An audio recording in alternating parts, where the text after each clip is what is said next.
عن الله تبارك وتعالى الصوم لي وأنا أجزي به أو كما قال عليه الصلاة والسلام। সম্মানিত উপস্থিতি, কোরআন হাদিস থেকে যতটুকুই তিলাওয়াত করলাম আশা রাখি একই সামনে রেখে কিছু কথা রাখবো, সাথে সাথে দোয়ার দরখাস্ত। আল্লাহ সকলকে বুঝার এবং আমল করার তৌফিক দান করেন।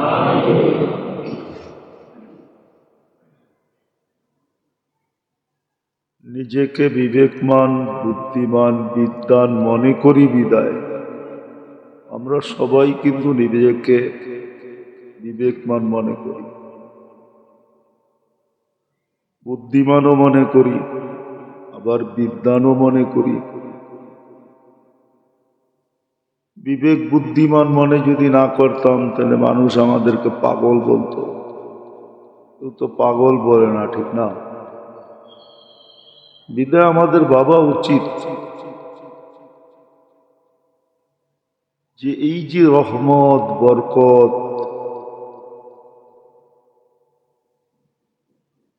হাজার বৎসরের রহমত বরকত, ইবাদত বন্দেগি, তসবিহ তাহলিল, মোট কথা বলা যায় হাজারো বৎসরের একটা জিন্দিগি নিয়ে যে রমজান আসছিল, নিজের ভিতরে হাজারো বৎসরের একটা জিন্দিগি লুকায়া রেখা মানুষকে দেওয়ার জন্য যে একটা মাস আসছিল, আল্লাহ মেহেরবানি করে নিয়ে আসছিলেন। ইচ্ছা করলে বাকি 11টা মাসের মতো এই মাসটা হতে পারত। 11 না 5 যেরকম ছিল এইভাবেই রমজানটাও হতে পারত। কিন্তু যখন রমজানটার ভিতরে হাজারো মাসের জিন্দেগি, হাজারো বৎসরের জিন্দেগি দেওয়ার জন্য যেই মাসটা আসছিল, শুধু নিজে সুসজ্জিত হয়ে আসে না, আমাদেরকে সুসজ্জিত করার জন্যই আসছে। ধ্যান দিয়ে শুনলে বুঝে আসবে না, এলে বুঝে আসবে না। নাহলে জীবন কেটে যাবে। মন আমাদেরকে বসতে দিবে না। শয়তানের চেয়ে বড় দুশ্মন আমাদের মন। আমাদের শয়তান এত বড় দুশ্মন না, কেননা মন যতক্ষণ পর্যন্ত গেম বানায়া না দিবে, শয়তান ততক্ষণ পর্যন্ত গেম দিতে পারবে না।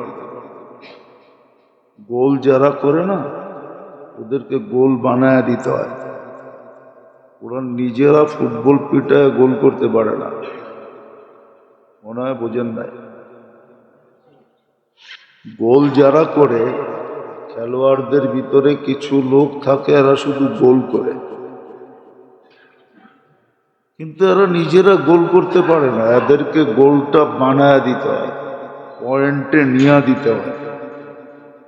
ওর পয়েন্টে নিয়ে দিলে ও গোল করবে, এটা বেশিরভাগ নিশ্চিত খেলোয়াড়রা, যে ওর হাত পাও পর্যন্ত পৌঁছাইতে পারলে ও গোল করে দিবে। আমাদের মন কিন্তু গেম বানায় দেয়, শয়তানের হাতে উঠায় দেয়, ও খালি টাচ করে গোল করে। এই জন্য মন আমাদেরকে বসতে দিবে না। ভালো মতে বুঝি, আমাদের মন শয়তানের চেয়েও খতরনাক। না, শয়তানকেও তো শয়তান বানাইছে তার মন তাকে, ঠিক না? তার সামনে গোল বানায় দিছে যে এটা মাটির তৈরি, তুই আগুনের তৈরি, তুই পড়লে ইট হয়, তুই পড়লে ঝামা হয়। ঝামা চিনেন? ইটের চেয়েও শক্ত ঝামা।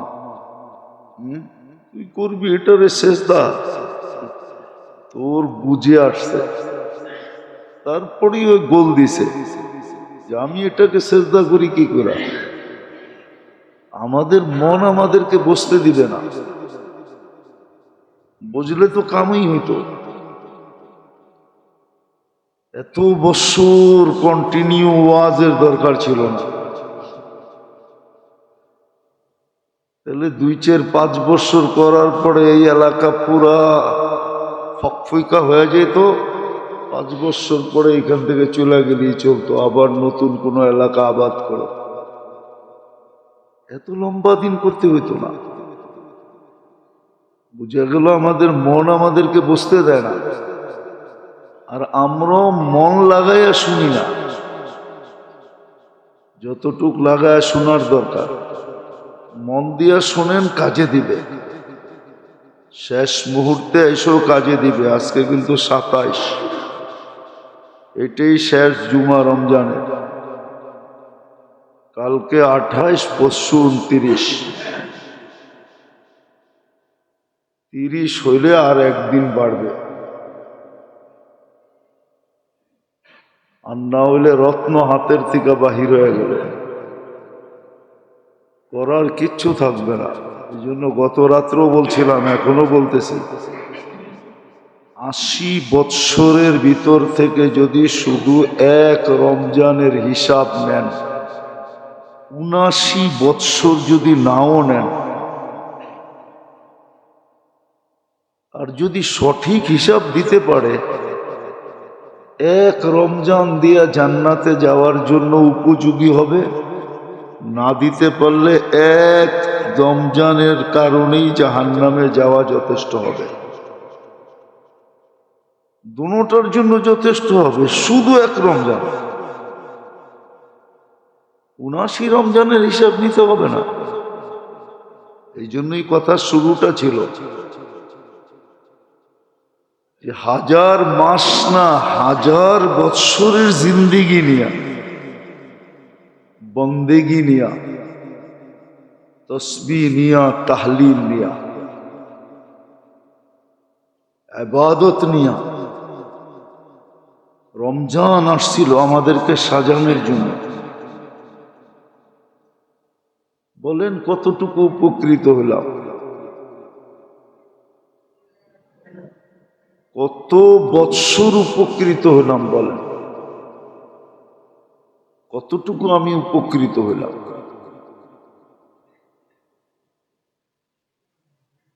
আমি কতটুকু রমজানের ভিতরে নিজেকে এই কাজগুলোর ভিতরে খাটাইতে পারলাম, সময় দিতে পারলাম কতটুকু। চলে তো গেল 27 দিন।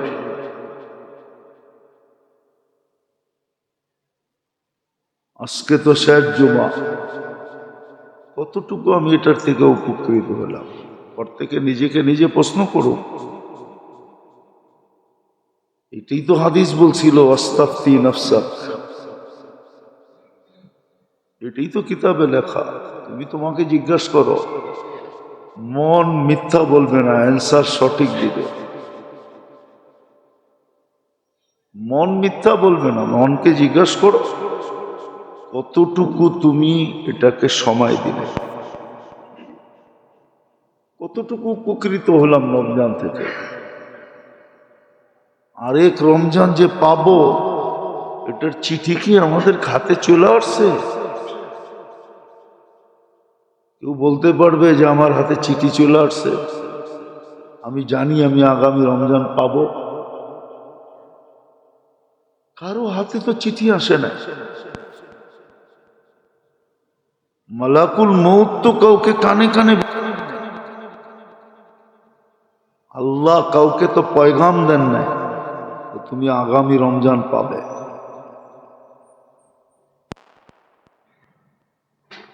এটা তো গেল দেখতে দেখতে। 1000 বছরের ফরজ পুরা করা যেত, 1000 বছরের নফল পুরা করা যেত, 1000 বছরের তসবিহ পুরা করা যেত, তাহলিল পুরা করা যেত, দুরুদ পুরা করা যেত, ইস্তেগফার পুরা করা যেত। সবকিছুই পুরা করা যেত, আর সহজে যেত, কম সময়ে যেত।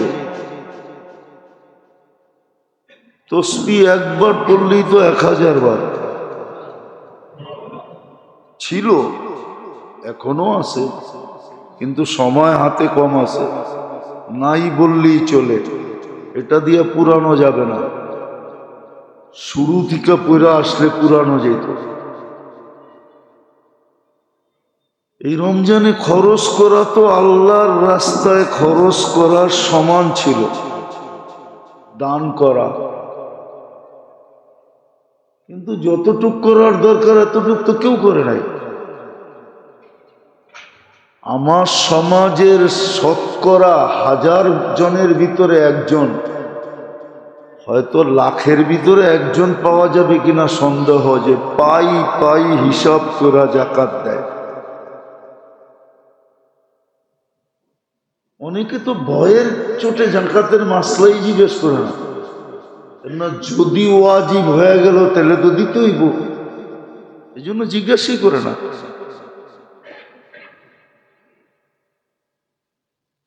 জাকাত দেওয়া সৌভাগ্য না সৌভাগ্য না? তাহলে জাকাত কেন দেয় না? আবার কার মাল জাকাত দিবে? আল্লাহ দিছে যেটা ওইটাই দিবে, ঠিক না? কে দিছে? স্বীকার করে আল্লাহ দিছে। আল্লাহ যদি বলতো আমানতের মাল মানুষ পুরা নেয়, আপনার কাছে আমানত রাখলো, এটা পুরা ফেরত নিবে না কিছু কাইটা ছেটা নিবে? দূর মিয়া, আপনার কাছে আমানত রাখলাম, আমি কি ফেরত পুরা নিব না আপনাকে কিছু দিয়া নিব? মাল তো আল্লাহ দিছে, স্বীকার তো করতেছেন আপনি। 2.5% দিতে বাজে কেন? বনি ইসরাইল তো 10% দিতে হইতো। 10%, 2.5% এরকম কান্নাকাটি, 2.5% তো পাই হিসাব করতে চায় না, অথচ দিয়া আসে বটে, কিন্তু এটার কোনো সওয়াব হয় না। হাসপাতালে দিয়া আসে, চান্দা বান্ডেলকে বান্ডেল পাঠায় দেয়, কিন্তু ওইটার কোনো সওয়াব নাই। জাকাত দিলে সওয়াব হইতো, আল্লাহকে করজ দেওয়া হইতো। আবার দুনিয়াতে ফিরত পাওয়ারও ওয়াদা ছিল, দুনিয়াতে মাল বাড়ায়া দিব। আব্দুর রহমান ইবনে আউফ রাদিয়াল্লাহু তাআলা আনহু, উনি অনেকবার পয়সার কারণে, মালের কারণে বিরক্ত হয়ে পুরা মাল সদকা করে দিছে। আল্লাহর রসুল একদিন হাসতে হাসতে বলছে, আব্দুর রহমান সব সদকা করছো? সব করে দিচ্ছি, আর মাথা ব্যথা ভাল লাগে না। রসুল হাইসা দিয়া বলছে, সদকায় তো মাল কমে না, আরো তো বাড়ে। তুমি তো মাথার থেকে ব্যথা নামাইতে চাইতেছো, এটা তো কম, এটা তো আগামী বছর আবার কয় গুণ হয় আল্লাহ জানে। এরকম কয়েকবার দিছেন। যখন দুনিয়ার্থে যাইতেছি তখন ওনার 47 লক্ষ কোটি টাকা ক্যাশ ছিল, ক্যাশ। কাগজের টাকা না, কাগজের না, সোনা রূপার টাকা, যেটাকে আসল মাল বলে, কাগজের টাকাকে মাল বলে না।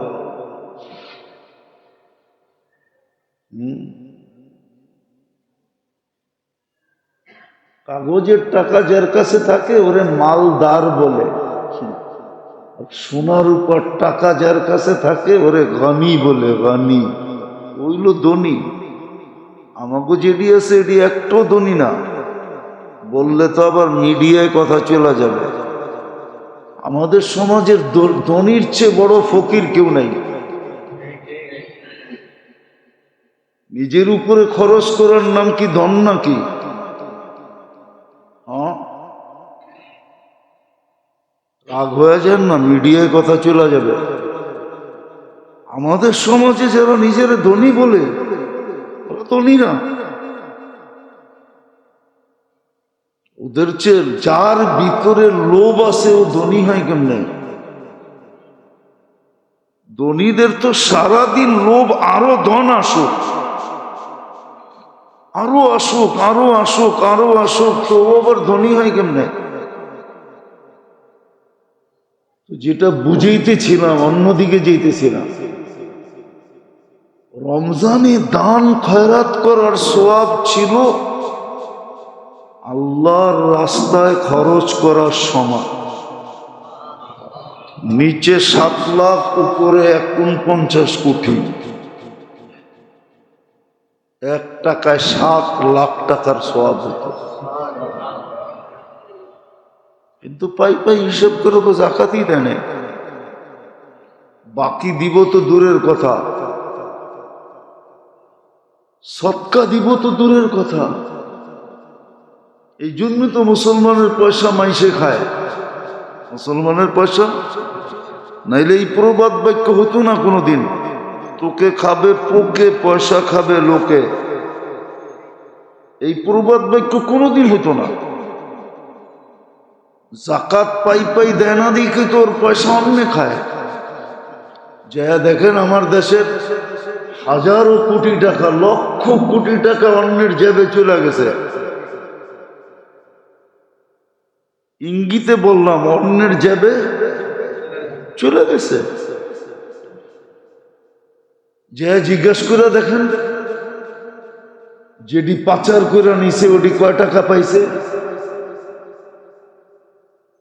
আমাদেরকে দুনিয়া বুঝাইতে হবে না, আমরা দুনিয়া ঘুইরা তারপরে বাংলাদেশে নামছি। আমি দুনিয়া চিনি, আমারে দুনিয়া বুঝাইতে হবে না। আপনি আমাকে শিক্ষা দীক্ষার প্রভাব দিয়ে দুনিয়া বুঝাইবেন, এত সহজ না আমাকে বোঝানো। মিডিয়া দিয়ে বুঝাবেন, এত সহজ না। আমি দুনিয়া ঘুরে দেখি তো, এর জন্য আমি জানি। তো জাকাত যে না দেয়, জাকাতে যে কৃপণতা করে, ওর জন্যই এই প্রবাদ বাক্য, পয়সা খাবে লোকে, মুখে খাবে পোকে। আর পোকে খায়া যদি শেষও করতো, তাইলেও তো মনকে বুঝাইতে পারতাম, শেষ তো হবে না। শেষ হয়ে গেল তো সান্ত্বনা হইতো যে শেষ, আর কোনো কাহিনী নাই।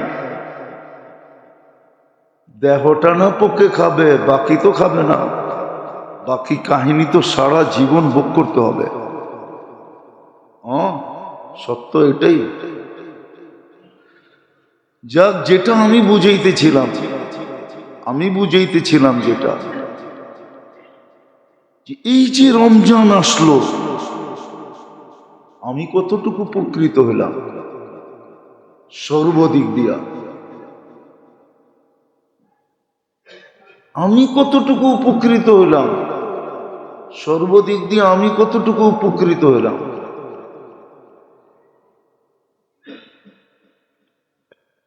উপকৃত কতটুকু হলাম, বলা তো ছিল, এরকম ভাবে সাজানো ছিল। দেখতে দেখতে তো 27টা দিন চলে গেল, আর মাত্র হাতে 2টা দিন আছে, অথবা 3টা দিন আছে। একদিন 70 দিনের সমান ছিল। এক ফরজ 70 ফরজ ছিল। এক নফল 1 ফরজের সমান ছিল। এক তসবিহ 1000 গুণ ছিল। 1 টাকা খরচ নিচে 70 লক্ষ, 7 লক্ষ, উপরে 49 কোটি পর্যন্ত ছিল। উচিত তো ছিল। আমি তো জাকাতের কথা বলতেছি, উচিত তো ছিল এই সময় এই মাসে কমসে কম মুসলমানের কাছে যার কাছে যতটুকু আছে সে আরেকজনের সহযোগিতায় এতটুক নিয়ে ঝাঁপায়া পড়ে। উচিত ছিল। এখন না আমাদের দেশের ব্যাপারে আসতে শুরু করছে। আজ থেকে 30 বছর আগে আমাদের দেশের মানুষ 5 প্রকারের ফেতরা পর্যন্ত জানতো না। 5 ভাবে যে ফেতরা দিতে হয় রোজার, এটাও জানতো না, এটারও আলোচনা ছিল না। এখন জানে, এখন ফাউন্ডেশন থেকেই দেওয়া হয়।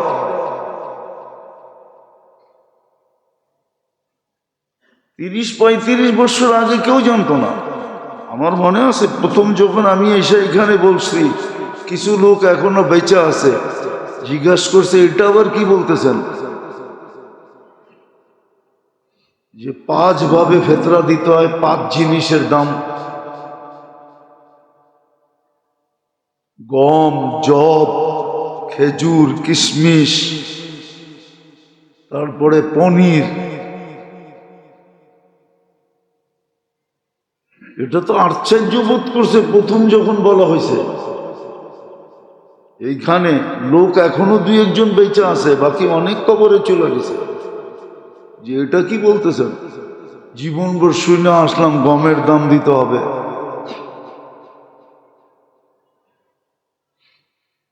সদকায়ে ফিতর পর্যন্ত সঠিক দিতে চায় না। সঠিক সদকায়ে ফিতর দিতে চায় না।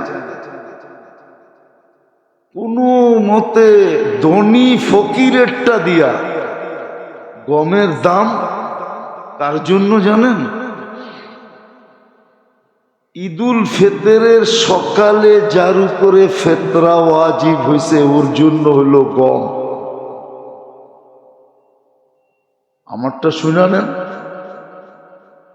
ঈদুল ফিতরের দিন যার উপরে ফিতরা ওয়াজিব হয়েছে এতটুক টাকা জমা হয়েছে যে 52.5 তোলা চাঁদির দাম, এত টাকা ঈদের সকালের দিন ওর কাছে জমা ছিল, বা এতটুক টাকা আছে ওর কাছে ঈদের সকালের দিন। 52.5 তোলা চাঁদির টাকা, সবচেয়ে বেশি দাম ধরলাম 94,500 টাকা। ঈদের দিন সকালে ওর উপরে ফিতরা ওয়াজিব হয়েছে, ওর জন্য হলো গমের দাম। আর যার উপরে যাকাত ওয়াজিব আগের থেকেই, বা রমজানে আইসা যাকাত ওয়াজিব হয়ে গেছে, ও তো 4টার যে কোনো একটা দিবে। হয়তো জব দিবে, নাইলে খেজুর দিবে, নাইলে কিশমিশ দিবে, নাইলে পনির দিবে। এই 4টার যে কোনো একটা দিবে।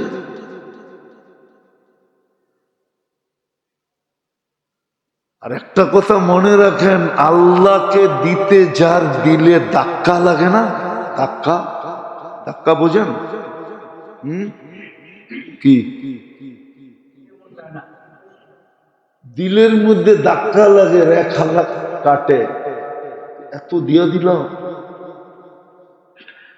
যার দিলের ভিতরে কিঞ্চিত রেখা কাটে ও চাই না নেক, আল্লাহ ওকে দিতে এরকমই লাগবে। আল্লাহ বুঝা হই না দিবে। আপনার দিলে আজকে রেখা কাটতেছে আল্লাহকে দেওয়ার জন্য, জিজ্ঞাস করলে মুখ কালো হয়ে যায়। যদি জিজ্ঞাস করি পাই পাই হিসাব করে জাকাত দেন, অধিকাংশ মানুষেরই দেখি চেহারা কালো হয়ে যায়। আবার অনেকজনে কয় বেশিও দিয়া ফেলাই। আরে হিসাব করে দেন কিনা, যতবার জিগাই হিসাব করে দেন কিনা, ও কয় বেশি দেই। যতবার জিজ্ঞেস করি হিসাব করে দেন কিনা, 2 ধরনের জবাব দেয়। এক তো হয় চেহারা কালো হয়ে যায়, আর একটা কয় কি জবাব দেয় কি দেই? কিন্তু একজনও বলে না না পাই পাই হিসাব করে দিই। আপনার তো বেশি দিতে কয় নাই, আপনাকে তো পাই পাই হিসাব করে দিতে বলছে। উনি একই জবাব দেয়, আমি বেশি দিই। আরে বেশি কতটুক দেন? আগে পাই পাই হিসাব করেন। পাই পাই যেদিন হিসাব করতে পারবেন ওদিন আপনার ভিতরে বেশি দেওয়ার যোগ্যতা আল্লাহ ঢালবে। এর আগে আপনি বেশি দিতে পারবেন না, না, না, না। চ্যালেঞ্জ, একটা ছাড়া আর একটা হয় না। কি কি কি কোন বিয়া সারা কি ওলার বাপ হওয়া যায় নাকি? ঠিক না? কে তাবিজ দিল হইব না? বড় পিসাব যদি দিল ঠিক এরকমই পাই পাই হিসাব না করা পর্যন্ত আপনার ভিতরে বেশি দেওয়ার যোগ্যতা আসবে না। যেদিন আপনি পাই পাই হিসাব করবেন ওই দিনই আপনার কাছে বেশি দেওয়ার যোগ্যতা আসবে। আমার সমাজ দুইটা কাজ করে। জাকাতের দিচ্ছেন কিনা জিজ্ঞেস করলে পাই পাই শব্দটা বললেই চেহারা কালো হয়ে যায়। এই জন্য আমাদের বেহেশতি জেওয়ারে আছে তিনটা কাহিনী পড়া নিয়ে একবারে শুরুতে। একটা হাদিসের কাহিনী, সত্য কাহিনী লেখা আছে হাদিসের কিতাবের রেফারেন্স দেওয়া আছে। কিতাবের রেফারেন্স দেওয়া আছে। বনি ইসরাইলের তিনজনকে আল্লাহ পরীক্ষা করছিলেন। একজন কুষ্ঠরোগী, একজন অন্ধ, একজন মাথায় চুল ছিল না, টাক। তিনজনকে পরীক্ষা করছিলেন। রোগও দূর হয়েছে, আবার ফেরেশতা তিনজনকে তিনটা নেয়ামত দিয়া গেছে। একজনকে উট দিছে, একজনকে গরু দিছে, একজনকে ছাগল দিছে। আবার ফুলছে ফলছে এরকম বৎসরের ভিতরেই পুরো এলাকাকে এলাকা ছায়া গেছে তার গরু উট ছাগল দিয়া। আল্লাহ আবার পরীক্ষার লেগা পাঠাইছে, দেখ মানুষ তো মানুষই, ঠিক না? এটি তো সব অকৃতজ্ঞর দল। স্বভাবই অকৃতজ্ঞ হওয়া, পাইলেই ভুলা যায়। অথচ দিলাম মাল আমি, চাইলাম 2.5%, তারপরও আমতা আমতা করে। কি আমতা আমতা বোঝেন?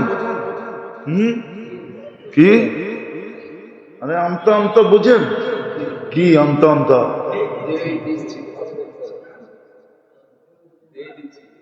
দিমু কি দিমু না, দিমু কি দিমু না, আমারটা কেন দিমু, আমারটা কেন দিমু। আল্লাহ আবার কবেরতে গরিব হইল, ঠিক না? হাইছেন না? আমার সমাজের মানুষ বলে আল্লাহ আবার কবেরতে গরিব হইল। এই জন্যই তো কোরআনে আছে, বলছিল এই দুনিয়া আল্লাহরা, এখনো ওদের জেনারেশন দুনিয়াতে আছে। কোরআনে বলছে আল্লাহ কি ফকির? তারপরেই তো আল্লাহ বলছে আনতুমুল ফুকারা আল্লাহুল গানিয়ুল হামিদ।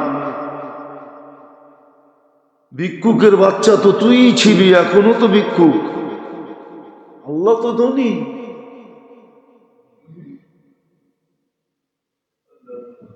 মানুষ তো অকৃতজ্ঞ। আয়েশা ফেরেশতা জিজ্ঞাসা করছে, তুমি তো এমন ছিলা এমন ছিলা, আল্লাহর রাস্তে কিছু দেও না আমাকে? তো ও বিলকুল ওই ফেরেশতাই আবার রূপ ধরে আসছে। আমি কবে এমন ছিলাম? আমি তো আগের চেয়ে ভালো। মালমূল তো আমার এটা খানদানি। কি এখন তো সব জমিদার, ঠিক না? যারে জিজ্ঞেস করবেন একটু পয়সা হলে তো আমরা মালদার, খানদানি মালদার। অথচ দাদার নাম জিজ্ঞেস করলে বলতে পারবো না। তো খানদানি জমিদার হলো কেমনে কোন? তো রাগ হয়ে গেলেন? এই মজবাই আছে, অনেকজনে আছে দাদার নাম বলতে পারবে না। পরদাদারটা তো দূরের কথা। আপনি কয় পুরুষের নাম বলতে পারবেন বলেন? কি রাগ হয়ে গেলেন? কয় পুরুষের নাম বলতে পারবেন? বাপ দাদা, তার বাপের নাম, তার বাপের নাম। যে দাদার উপরে নাম বলতে পারে না ও আবার কেমনে আমরা খানদানি জমিদার ছিলাম, খানদানি বড় লোক ছিলাম। খানদানি বড় লোক যদি হয় তাহলে ও বাপ দাদার নাম বলতে পারবে। ওর ঐতিহ্য মনে রাখবে। আমরা এমনে এমনে এমনে এমনে আইসা এই গলি এই গলি এই গলি দিয়ে আয়া এইখানে ছিনতাইকারীর হাতে পুরা ফকির হয়ে গেছে। ও বলতে পারবে, কেউ বলতে পারবে না। তো যেটা বুঝাইতেছিলাম, ও বলছে দেয় না, ফেরেশতা বলছে তুই যেমন ছিলি তেমন হয়ে যা। আল্লাহ ওরম বানায় দিছে। গেছে দ্বিতীয় জনের কাছে, সর্বশেষ গেছে বকরিওয়ালার কাছে। এই জন্য বকরি পাললে মানুষ বিনয়ী হয়। কিছু ব্যবসা আছে যেই ব্যবসায় মানুষ বিনয়ী হয়, কিছু ব্যবসা আছে যেই ব্যবসায় মানুষ কি হয়, বিনয়ী হয়। ব্যবসারও একটা খাসিয়ত আছে, কিন্তু ব্যবসারও একটা প্রভাব আছে, স্বভাব আছে। মানুষ ওই স্বভাবে স্বভাবান্বিত হয়। এই জন্য যেই কোনো ব্যবসা করা ঠিক না। এটাও যাই না করা উচিত যে কি ব্যবসা করলে আমার জন্য ঠিক হবে। তো বকরিওয়ালার কাছে গেছে, যাওয়ার পরে যখন বলছে, তো বকরিওয়ালা বলছে তুমি ঠিক বলছো, আমি এরমই ছিলাম, এটি সব আল্লাহ দিছে। আল্লাহর জন্য চাও, যতটি মনে চায় তোমার ইচ্ছা মতো লয়ে যাও, আমাকে বইল না আমি কয়টা দিব, এটি সব আল্লাহর দেওয়া। আমি তো ছিলামই অন্ধ, চক্ষুই তো ছিল না, দুনিয়াই তো দেখতাম না। আল্লাহ চক্ষু দিছে আমাকে, একটা বকরির থেকে এগুলা দিছে, এটি সব আল্লাহ। তোমার যা মনে চায় উঠে এলো, সবগুলা নিলেও কিচ্ছু বলবো না। ফেরেশতায় মাথায় হাত বুলায় হয়েছে, থাক তোরটা তোর কাছেই, আমি ফেরেশতা, আমার দরকার নাই। আল্লাহ পরীক্ষার জন্য পাঠাইছিল, তুই পাস, তুই সাকসেস। অথচ রমজান মাসে দানের সওয়াব আল্লাহর রাস্তায় খরচ করার সমান ছিল। যাকাত দেওয়া এরকম ছিল, দান করা এরকম ছিল, হিসাব করে দেয় না। বৎসরের শেষে যার কাছে 94,500 টাকা জমা আছে, ওর উপরে যাকাত ওয়াজিব। যদি করজ না থাকে, এর চেয়ে বেশি তার উপরে কারো পাওনা না থাকে। আর যাকাত দেওয়া গৌরবের বিষয়। ইয়াদুল উলিয়া খায়রুম মিন ইয়াদিস সুফলা, নিচের হাতের চেয়ে উপর হাত 100 গুণ, কোটি গুণ উত্তম। তাহলে একটা দেওয়ার দ্বারা একটা সম্পর্ক হয় আল্লাহর সাথে, সেটা হলো আল্লাহ দাতা এও দাতা। আল্লাহ কি আমাদেরকে দেয়? কে? যে দেয় তাকে কি বলে? সে এই গুণের ছোঁয়া পাইল, গুণের ছোঁয়া। এই জন্যই হাদিসে আছে তাখাল্লাকু বিআখলাকিল্লাহ। এই জন্যই বলে আল্লাহর রঙে রঙ্গ। আর আল্লাহর রঙে যে রঙে আশা করা যায়, আশা করা যায়। আল্লাহর রঙে রঙ্গার দ্বারা আশা করা যায় 90% আশা করা যায়, বেশিরভাগই আশা করা যায় যে কিয়ামতের দিন মাফ করে দিবে। এই জন্য জজের নাম আর আসামির নাম যদি এক হয় না, তো জজ অর্ধেক ঠান্ডা এমনি হয়ে যায়, অর্ধেক ঠান্ডা আল্লাহর রঙে রঙিন হইলে। কিন্তু আফসোস তো এটি, আসলো তো রমজান, কয়জন দিল যাকাত?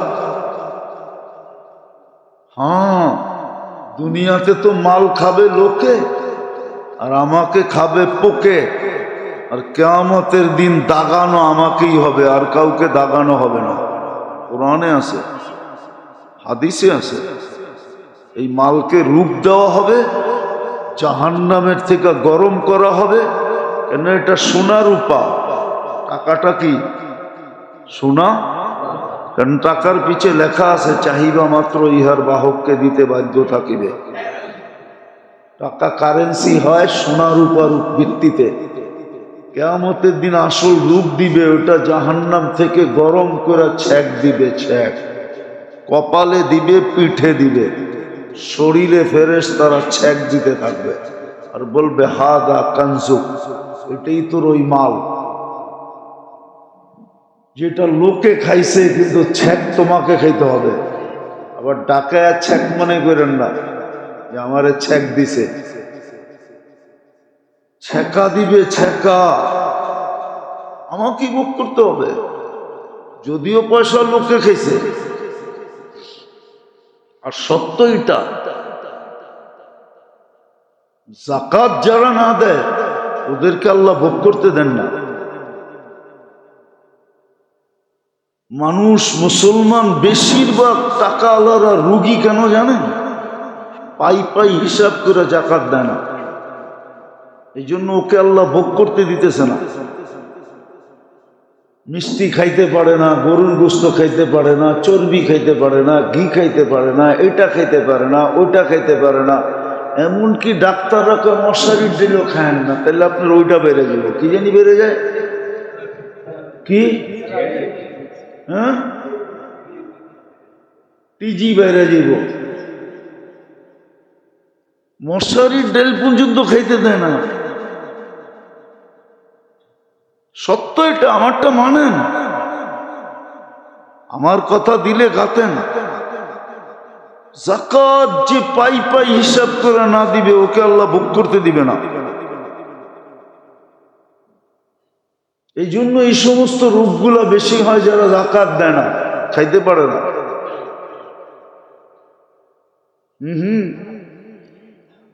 এই জন্য ডায়াবেটিস হইলে ডাক্তাররা হাসে আর বলে, প্রথম যেদিন ডায়াবেটিস ধরা পড়ে ওই দিন ডাক্তার হাসে আর বলে বড়লোক হয়ে গেছেন মনে হয়। জিজ্ঞেস করেন আপনি, প্রথম যেদিন ডায়াবেটিস আপনার চিহ্নিত হবে ওই দিন ডাক্তার যদি আপনার লোকে ফ্রি হয় তো হাসতে হাসতে বলে দিবে বড়লোক হয়ে গেছেন মনে হয়। নইলেই বড়লোকই রোগ আপনার হলো কেন ওই জিজ্ঞেস করেন, ফার্মেসি ওলা করে জিজ্ঞেস করেন, কোনো ডাক্তার লুকাইতে থাকলে ওরে জিজ্ঞেস করেন, ও ঠিকই আমারটা একমত হবে। যাকাত যে পাই পাই না দিবে ওরে আল্লাহ ভোগ করতে দিবে না, ওরে বেশি দিন শান্তিতে থাকতে দিবে না। এটাই সত্য।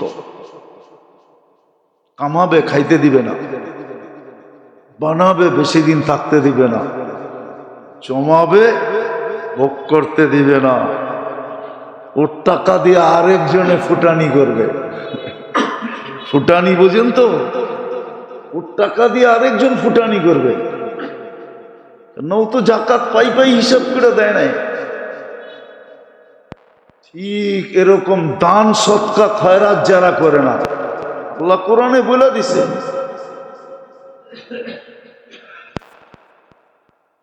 হক্কুন লিসাইলি ওয়াল মাহরুম, তোমার পাওনা, যে তোমার কাছে হাত পাচ্ছে ও তোমার কাছে পাওনা, আবে বিদায় হাত পাচ্ছে। আমি তোমাকে হাত পাতা বানাইতে পারতাম আর ওকে তোমার জায়গায় বসাইতে পারতাম, কিন্তু আমি ওকে হাত পাতা বানাইছি, তোমাকে আমি দেনেওয়ালা বানাইছি, আমি আল্লাহ বানাইছি। কোরআন বইলা দিছে ও তো পাওনাটা চাইতেছে, পাওনাটা, তুই ওরে ধাক্কাস কেন?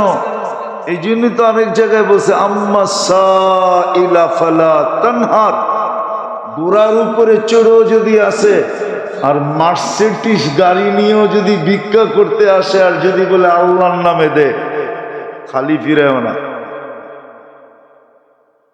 কিন্তু পাওনাটা নিতে আসছে। হক্কুন লিসাইলি ওয়াল মাহরুম, এটা পাওনা।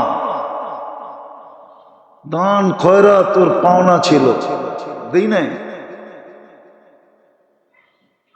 দেই নাই, রমজানে দেই না,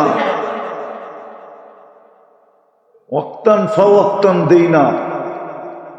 কত মানুষ আছে আত্মীয় স্বজন পর্যন্ত অভিযোগ করে, দুয়ারে আইসা বসা থাকে, আত্মীয় স্বজনদের পর্যন্ত ধাক্কা দেয়, অথচ যেখানে 2 গুণ সওয়াব পাওয়া যায়, কত ডাবল ডাবল সওয়াব, আল্লাহর রাস্তার দ্বিগুণ পাবেন, দ্বিগুণ ডাবল এই রমজানে আত্মীয় স্বজনকে দিলে। উচিত ছিল খুঁজা খুঁজা দেওয়া। পাড়া প্রতিবেশীরে দিলে ডাবল পাবেন, এরাও আত্মীয়র অন্তর্ভুক্ত হয়, প্রতিবেশী এরাও আত্মীয়র অন্তর্ভুক্ত, কিন্তু খবরই নেয় না, খবরই নেয় না। একটা কথা বলতেছি, বর্তমান মানুষ 2 আগুনে জ্বলতেছে। কয় আগুনে? কয় আগুনে? 2 না, আরো একটু বেশি। মানুষ জ্বলতেছে এই কয়টা আগুনে: হিংসা, বিদ্বেষ, হিংসা, বিদ্বেষ, লোভ, লালসা, ঠিক না? পঞ্চম আরেকটা আছে, সবচেয়ে বেশি বর্তমানে ভুগতেছি আমরা, মানুষের চোখের কারণে। যদি ধনীরা আদায় করতো এটা, তাইলে কোনোদিন হিংসা বিদ্বেষ দুনিয়াতে হতো না। ধনীরা যদি পাই পাই হিসাব করে করত, পাই পাই হিসাব করে দিত, দান সৎকা যদি গরিবের হক মনে করে দান করতে থাকতো, তাহলে কোনোদিন দুনিয়াতে এত লোভ, লালসা, হিংসা, বিদ্বেষ তৈরি হতো না, এত চক্ষু লাগতো না। দুনিয়ায় 70% রোগ চোখের কারণে। কেননা আপনার বাড়ির ঘ্রাণ বহুত মানুষের দিল জ্বালায়, তখন ওই চোখের রে যায় আপনার বাড়ির উপরে পড়ে, ওটার থেকে আপনার রুগী হন।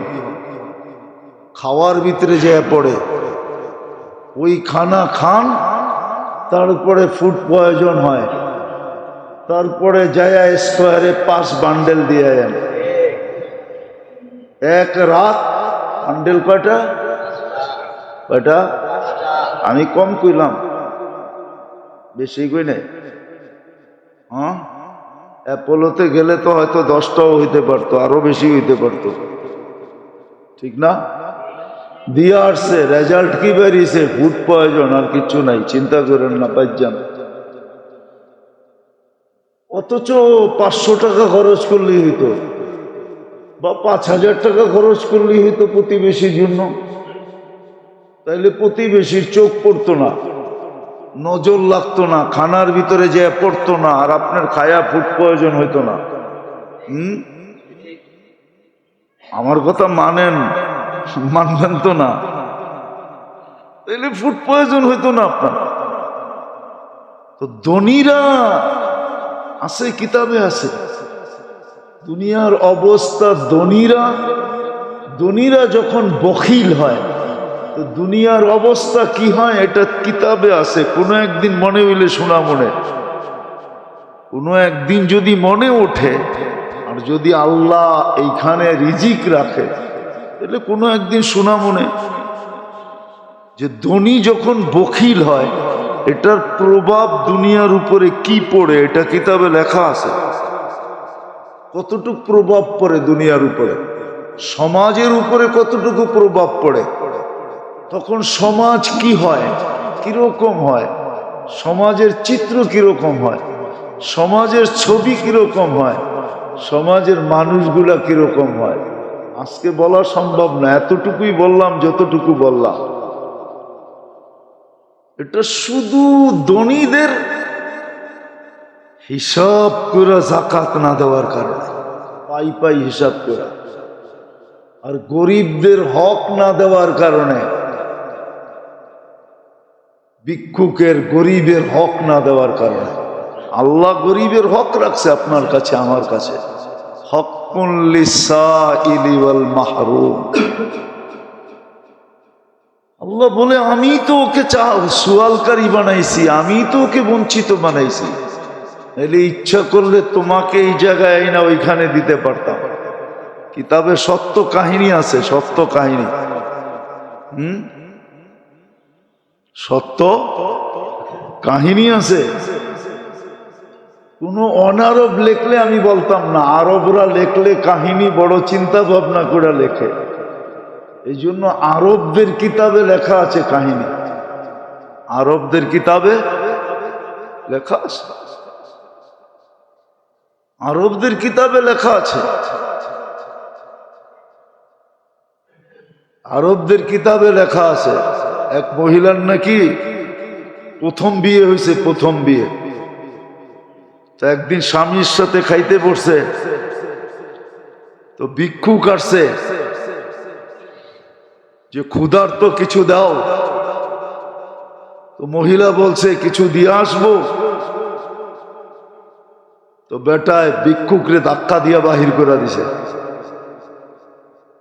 তো কয়েকদিন পরে ওই যেই প্রথম বিয়ে যেখানে বড় মালদার ছিল, কয়েকদিন পরে গরিব হয়ে গেছে। আর প্রবাদ বাক্যতে এটাই সত্য, ভালোবাসা দারিদ্রতা যখন দরজা দিয়ে ঢোকে, ভালোবাসা জানলা দিয়ে পালিয়ে যায়, ঠিক না? তো প্রথম স্ত্রী আর কয়দিন থাকবে, এর থেকে তালাক নিয়ে চলে আসছে।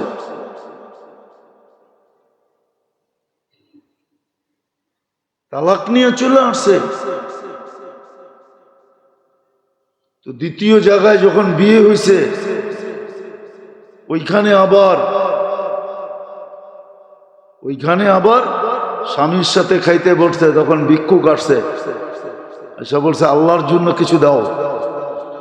স্বামী স্ত্রীকে বলছে দিয়ে আসো, আমরা যাই খাইতেছিলাম পুরাটা উঠে দিয়ে আসো, আমরা নতুন আবার হয়তো অন্য বেলা খাবো, নাহলে পাক্কুরা খাবো। আওয়াজে বোঝা যাইতেছে অনেক ক্ষুধার্ত, অনেক প্রয়োজন। তো যায়া ফিরা আসছে, দিছে তো বটে, কিন্তু চোখ পানি নিয়ে ফিরা আসছে। জিজ্ঞেস করছে তুমি কাঁদো কেন? বলছে তুমি যাকে ভিক্ষা দিতে পাঠাইছো জানো? জানো এটা আমার প্রথম স্বামী ছিল। তুমিও কি আমাকে চিনো? না, তোমাকে তো চিনি না। বলে তোমার প্রথম স্বামী যাকে ধাক্কা দিয়া বাহির করে দিছিল, আমি ওই ব্যক্তি। আল্লাহ ওইখানের মালাই না এইখানে দিয়া দিছে, আর এইখানের ভিক্ষুক দারিদ্রতা উঠাইয়া ওর গলার ভিতরে পড়ায় দিছে। আল্লাহ পারে, সত্য এটাই। নাহলে প্রবাদ বাক্য কেন হইতো? সকাল বেলার ধনী রে তুই ফকির সন্ধ্যা বেলা, কেন গান হইতো? কেন হইতো নদীর এপার বাঙ্গে ওপার ঘরে, এই তো নদীর খেলা। সকাল বেলার ধনী রে তুই ফকির সন্ধ্যা বেলা। হ্যাঁ, তাহলে কেন ঐতিহ্য বহন করত? বাংলাদেশে পুরান ঐতিহ্য কেন হইতো? ঐতিহ্যগুলো তো এটাই বলে যে একদিন এই জমিদারদের দাপট ছিল, একদিন রাজত্ব ঈশাখারি ছিল, একদিন রাজত্ব বিক্রমপুরে রাজা গৌর গোবিন্দরই ছিল, একদিন রাজবাড়িতে রাজারই রাজত্ব ছিল, একদিন স্বপ্নপুরীতে রাজাই বাস করত, নাটোরের রাজার বাড়িতে একদিন রাজাই থাকতো, রানীই থাকতো। ঐতিহ্য বহন করতো না। আজকে ঐতিহ্য পড়ে আছে। আমাদের দেশ এক সময় জমিদারি প্রথা ছিল, জমিদার বাড়ির ইটগুলো এখনো সাক্ষী বহন করতেছে, এইখানে কেউ থাকতো, তাদের দাপট ছিল, ঘোড়ার যুগ ছিল, ওরা এইখান থেকে বাহির হইতো ছুটতে ছুটতে। তার দাপট ছিল। আজকে যেরকম বিদ্যুতে চমকায় আমাদের এলাকা, একদিন জমিদার বাড়িও তেলের বাতিতে, তাও কেরাসিন তেল না। ওই কেরাসিন আবিষ্কার তো হয়েছে অল্প কয়েকদিন। যেদিন থেকে পেট্রোল পাইতে শুরু করছে ওই দিন থেকে কেরাসিনের আবিষ্কার। কেরাসিনের তেল না তো, ওই সময় বাতি জ্বলতো দামি দামি তেল দিয়া, দামি দামি সরিষার তেল দিয়া, জাইতুনের তেল দিয়া, অন্য রকমের তেল ছিল, ওইটা দিয়া বাতি প্রজ্বলিত হইত। সারা রাত্র জমিদার বাড়িতে মশালের বাতিতে খা খা করত। ওই দিনও তো আমাদের মনে আছে, এত তো ভুলা যায় নাই, যে সন্ধ্যা হইলে ঢাকা সিটির মোড়ে মোড়ে আইসা ম্যাচ দিয়া বাতি জ্বালায়া দিয়া যেত। কারো মনে আছে কিনা জানি না, বলবেন আপনি তো দেখা যায় আদম আলাইহিস ইসলামের জমানার, ঠিক না? এখনো তো মনে আছে সকালবেলা গাদার গাড়ি লইয়া আইতো, আরে না মহিষের গাড়ি লইয়া আইসা তারপরে প্রত্যেকের বাড়ির সামনের থেকে ডাম্পিং ডিগপুর থেকে বইড়া বইড়া লইয়া যেত। মনে হয় বোঝেন নাই, বুঝছেন কিছু? কিছুই বোঝেন নাই, করতে বুঝবেন, বুঝেন না? সুইপাররা গাদা মহিষের গাড়ি নিয়ে আইতো, গরুর গাড়ি নিয়ে আইতো, ঠিক না? দেখেন না আপনি? ওই যে আপনারা মাদ্রাসা বানাইছেন, এটি তো ছিল এটা। এরকম প্রত্যেক এলাকায় ছিল, কাঁচা বাথরুম ছিল, কাঁচা কি কমু রোজার দিন বাইঙ্গা। তো কেরাসিনের বাতি না, ওই জমিদার বাড়িগুলো এখন ইট খাঁ খাঁ করে। তো যেটা বুঝাইতেছিলাম, রমজান আসছিল হাজারো বৎসরের জিন্দেগি নিয়ে, বন্দেগি নিয়া, ইবাদত নিয়া, সবকিছু নিয়ে আসছিল। কতটুকু উপকৃত হলাম, কতটুক দান করলাম, কতটুক খয়রাত করলাম।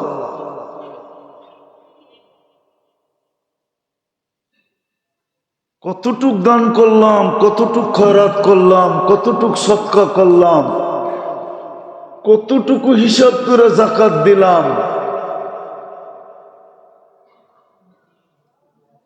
দ্বিতীয় সামনে আসতেছে সদকা, সদকায় ফেতর দেওয়া উচিত আগে,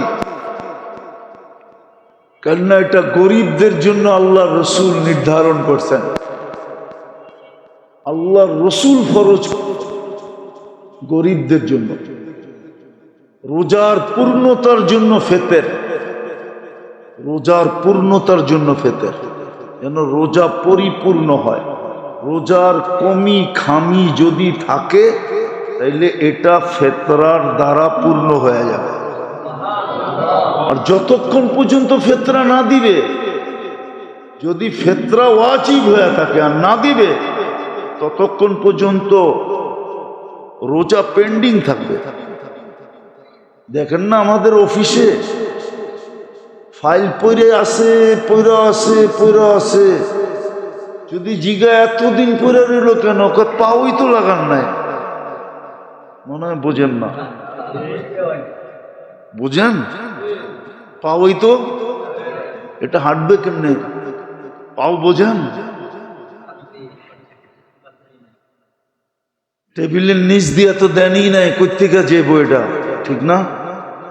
তো রোজা পেন্ডিং থাকবে, কবুল হবে না, যাবে না। কবুল তো পরের কথা, উপরে উঠবে না, এক স্তর পর্যন্ত ওইটা পেন্ডিং হয়ে যাবে, স্টপ হয়ে যাবে। এই জন্য ফেতরা সাধ্য অনুযায়ী দেওয়া চাই, মন খুলা দেওয়া চাই। আপনাকে যতটুকু সমর্থ দিছে আল্লাহ। আর আজকাল তো আগের মতো নাই যে এক গড়ের টি বাহির হইলি মহল্লা বইরা যেত, মিছিল হইত। আগে ছিল, আপনাকে বেশি দূরে যেতে হইব না, যাবেন, আমি আপনাকে পাঠায় দিই বরিশাল। যে জিজ্ঞাসা করবেন মাস্টার সাহেবের বাড়ি কোনটা, ওনার 21 জন সন্তান। কয়জন? কয়জন? কয়জন? জিগান বরিশাল যান, বরিশাল বাজারে যান, যে জিগান মাস্টার সাহেবের বাড়ি কয়জন। 21 জন যদি এক বাড়িতে বাইরে তো মিছিল না তো কি? এখন তো কোনো বাড়িতে টোকাইয়া 2টার বেশি পাওয়া যায় না, ঠিক না? সাইনবোর্ড লাগাইয়া দিছে 2-এর বেশি নিয়েন না, মায়ের স্বাস্থ্য ভাঙ্গেন না, ঠিক না? কি ঠিক না? তো স্বাস্থ্য ভাঙে না, কি হয়? কি কে জানি কি কইল? হ্যাঁ, স্বাস্থ্য ভাঙে না, স্বাস্থ্য অকেজো হয়। কি হয়? বেশি মোটা হয় তো অকেজো, ওটা তো অকেজো। তো এখন তো 2-এর বেশি নাই কারো বাড়িতে, আছে নাকি? কারো তো নাই। কি বেশি বড় লোক যারা, ওদের দেখবেন অধিকাংশের বেশি বড় লোক, বেশি পদস্থ, অধিকাংশের দেখবেন নাই। কি যদি বাড়িতে 2-একটা দেখেন, ওটাও করতে জানি আনছে ওর না। আমি কি দেখামো 2-4টা? না না, মিডিয়ায় কথা চলে যাবে, নাহলে দেখায় দিতে পারি, নাম সহ দেখায় দিতে পারি, এটা ইম্পোর্টেড, নিজের না। নাই, আল্লাহ দেই নাই, আল্লাহ দেই নাই, দেই নাই। এখন তো কম। পনিরের জাকাত আর কত? 2800 টাকা, নাইলে 2900, নাইলে 3000, 3-4 12,000। এক ফ্যামিলির 4 জনের ফ্যামিলি হলে 12,000 টাকা জাকাত দিতে। এত দিলে লাগে কেন? দিছে কে? আরে দিয়া খুশি হন না যে আল্লাহ আমাকে দেওয়ার তৌফিক দিছে, আমার হাতটা উপরে, খুশি হন, দেখবেন আল্লাহ খুশি হয়ে যাবে।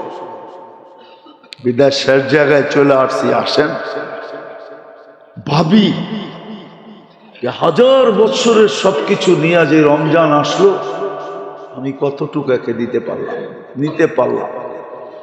বলবেন আজকে তো 27 চলে গেল, 2 দিন আছে, এখনো কেস জিতার সুযোগ আমার হাতে আছে। বলবেন এখন জিতবো কি করে? বলে প্রবাদ বাক্য আছে, কান্না দিয়া কেস জিতা। কান্না দিয়া।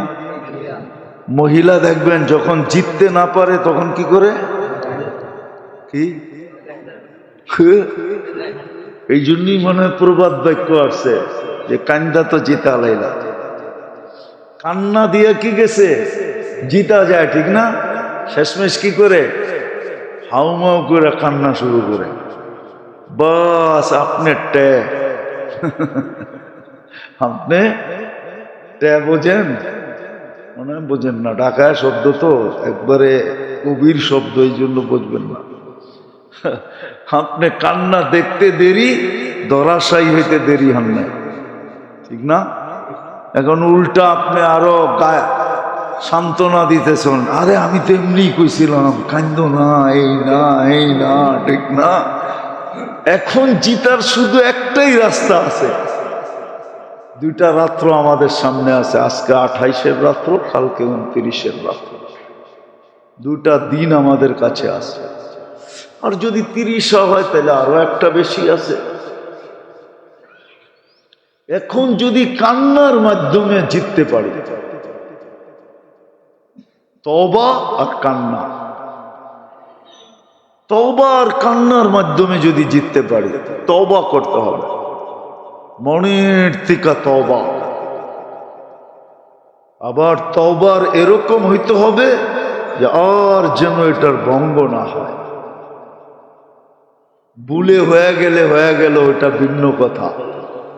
মনের থেকে তওবা করা আর চোখের পানি ঝরা। যদি কান্নার মতো কাঁদতে পারি বলবেন পানি তো আসে না, কি করব? চেষ্টা তো করে দেখছি, পানি তো আসে না। পানি তো আসে না, তাইলে মিটপুর তো বন্ধ হয়ে গেছে, ঠিক না? আর যদি খোলা থাকে তাহলে কেমিক্যাল আছে, রুমালে লাগায় আর রুমাল চোখের কাছে নিলেই পানি আইব। যদি বাহানা চলে তাহলে এটা চলবে না কেন, ঠিক না? আল্লাহর কাছে যদি অভিনয় চলে, এটা তো আবু বকর সিদ্দিক রাদিয়াল্লাহু তাআলা জিজ্ঞাসা করছে, ইয়া রাসূলুল্লাহ, পানি না আসলে কি করব? আল্লাহর রাসূল বলছে, অভিনয় করো, কান্নার অভিনয়, এটাও আল্লাহ কবুল করবে। যদি অভিনয় কবুল করে তাহলে পেঁয়াজের কান্নাও কবুল করবে, যদি ওই সময় হাত উঠাইতে পারি। হাত উঠানো মনে থাকে। পেঁয়াজ কাটতে যে চোখে পানি আসে না, ওই সময় যদি কান্নার দোয়ার কথা মনে ওঠে যে এই তো পানি আসছে, এই তো সুযোগ, হাতটা উঠায় দেই, মনে থাকলে ওইটাও কবুল হবে। হ্যাঁ, মনে থাকলে। আর যদি রুমালে কেমিক্যাল লাগায় নাকের কাছে নেন, মুখ চোখের কাছে, তাহলে ওইটাও কবুল হবে। যদি ওই সময় মনে ওঠে যে না, আমার তো কান্না আসে না, এইভাবে পানিটা আইনা কমসে কম হাত উঠায় মাপ চাই। কিন্তু ওই সময় মানুষের কাছে চাওয়া, আল্লাহর কাছে চাওয়া মনে থাকবে না, ওই সময় মনে থাকবে মানুষের কাছে চাওয়া। মানুষের মন গুলানো মনে থাকবে, আল্লাহর মন, আল্লাহর কাছে চাওয়া মনে থাকবে না, যদি কেমিক্যাল দিয়া হয় আর কি। এটাও কোনো পেপার কোনো পত্রিকা বললাম আর কি, নাইলে বলতাম না। সন্ধান পাইছি যে কেমিক্যাল দিও বলে কাঁদা যায়। হ্যাঁ, কি আপনারা জানেন নাকি? হ্যাঁ, আল্লাহর কাছে অভিনয় চলবে, অভিনয় করেন। বিদায় সুযোগ আমাদের কাছে এটাই আছে, এক কান্না, এক তওবা, নাইলে বাকি সব সুযোগ হাতছাড়া হয়ে গেছে। লাইলাতুল কদরের সুযোগ এখনো একটা সামনে আছে, 29 তারিখের রাত। কিন্তু কালকেই বলছিলাম, কিতাবের আলোকেই বলছিলাম যে গত রাত্রেই লাইলাতুল কদর হওয়ার সম্ভাবনা সবচেয়ে বেশি ছিল, কেননা বেজর রাত্র ছিল, আবার জুমার রাত্রিও ছিল। যখন বেজর রাত্রি জুমার রাত্রি এক হয়, ওই দিন সবচেয়ে বেশি থাকে আশঙ্কা থাকে লাইলাতুল কদরের। আর কালকেরটা আরো বেশি আশঙ্কা জাগায়া দিছেন, বিলকুল 27 তারিখের রাত্রেই শুক্রবারের রাত্র ছিল, আর ওই রাত্রেই সারা বাংলাদেশে কোরআন খতম ছিল। তিন জিনিস আইসা গড়ায় একসাথে হয়ে গেছে, কিন্তু 29-এ এখনো আমরা আশা রাখতে পারি। বিদায় ফেতরা যারা এখনো দেই নাই, অতি তাড়াতাড়ি ঈদগায় আসার আগে দিয়া ফেলি, পুরস্কারের রাত্রের আগে দিয়া ফেলি, যেন আমাদের রোজা, আমরা ঈদগার দিকে আসতে থাকি আর আমাদের রোজা আল্লাহর কাছে পৌঁছা উপস্থিত হয়ে বসে থাকে। নাইলে কিন্তু পেন্টিং হয়ে যাবে। মন খুলা দেন গরিবদেরকে, ওকে আল্লাহ গরিব বানাইছে, আপনাকে আল্লাহ ধনী বানাইছে। ওকে আল্লাহ হাত পাতনেওয়ালা বানাইছে, আপনাকে আল্লাহ দেনেওয়ালা বানাইছে। মন খুলা দেন। কয় টাকার ফিতরা বললাম না, সবচেয়ে উচ্চ 3000 টাকা একজনের। একজন ঘরে 5 জন আছে, 3-5 15,000 টাকা, বেশি তো না। আপনার ঘরে তো 10 জন নাই, 20 জন নাই। হ্যাঁ, যেই বাচ্চা সুবে সাদেকের আগে জন্ম নিছে তারটাও দিতে হবে, হোক না, সন্তান তো আপনারই। আর দিলে কমবে না, এটাই সত্য। আল্লাহ আমাদেরকে আমল করার তৌফিক দান করেন।